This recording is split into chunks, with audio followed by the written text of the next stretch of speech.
Now we'll discuss this topic, the entry of the US into the war. US entry into the war marked a new phase that proved costly both to the Vietnamese as well as to the Americans.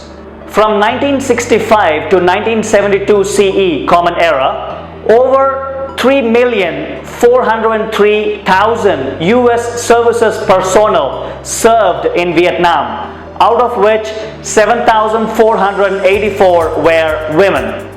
Even though the United States of America or the US had advanced technology and good medical supplies, casualties were high.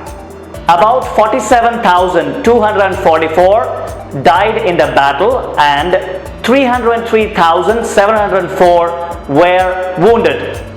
This phase of the struggle with the US was brutal.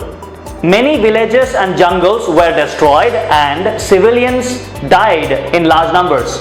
The US media and films played a major role in both supporting the war and criticizing it as well.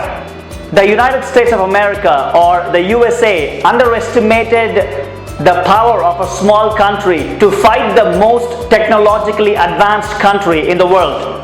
Now we'll study this topic, the Ho Chi Minh Trail. It symbolizes how the Vietnamese used their limited resources to great advantages. The Ho Chi Minh Trail was an immense network of footpaths and roads which was used to transport men and materials from the north to South Vietnam. The trail had support bases and hospitals along the way. Supplies were transported in trucks which were carried by porters who were mainly women. Most of the trail was outside Vietnam into neighboring Laos and Cambodia with branch lines extending into South Vietnam. The US bombed this trail trying to disrupt supplies but failed because they were rebuilt very quickly. Now we'll discuss this topic, nation and its heroes. An important note to be remembered in this topic is that social movements affect different groups in society accordingly. Now we'll discuss this topic, women as rebels. Women in Vietnam traditionally enjoyed greater equality than in China, particularly among lower classes. However, they only had limited freedom to determine their future and played no role in public life. As the nationalist movement grew, a new image of womanhood emerged. Writers and political thinkers began idealizing women who rebelled against the social norms which marked the arrival of the new woman in the Vietnamese society. Now we'll discuss this topic, heroes of past times. Rebel women of the past were similarly celebrated. In 1913 CE Common Era, the nationalist fanboy Chow wrote a play based on the lives of the Trunk sisters who had fought against the Chinese domination in 39 to 43 CE Common Era. After fans' play, the Trunk sisters were idealized and glorified and were depicted in paintings, plays and novels as well. They represented the indomitable will and the intense patriotism of the Vietnamese.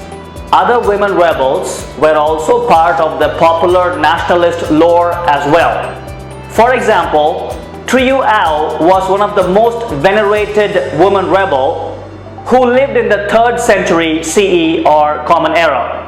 She also resisted and fought against the Chinese rule and became a sacred figure, not just a martyr who fought for the country's honor. Nationalists popularized her image to inspire people to action. Now we'll discuss this topic, women as warriors. In the 1960s, photographs in magazines and journals showed women as brave fighters. For example, Nguyen Thi Van was reputed to have shot down a jet with just 20 bullets. Women were represented not only as warriors but also as workers, selflessly working and fighting to save the country. They were shown with a rifle in one hand and a hammer in the other hand. As casualties in the war increased in the 1960s, many women joined the resistance movement. They helped in nursing the wounded, constructing underground rooms and tunnels, and fighting the enemy. Now we'll discuss this topic, women in times of peace. By the 1970s, women were predominantly represented as workers rather than as fighters or warriors. Next topic, the end of the war. It was clear that the US had failed to achieve its objectives. It was unable to crush the Vietnamese resistance and win their support for US action. This war was called as the first television war, as battle scenes were shown on the daily news programs. A peace settlement was signed in Paris in 1974 CE or Common Era, which ended the conflict with the US, but fighting between the Saigon regime and the NLF continued. The NLF occupied the presidential palace in Saigon on 30th April 1975 CE or Common Era and unified Vietnam. So in this way we studied this chapter, chapter 2, the Nationalist Movement in Indo-China.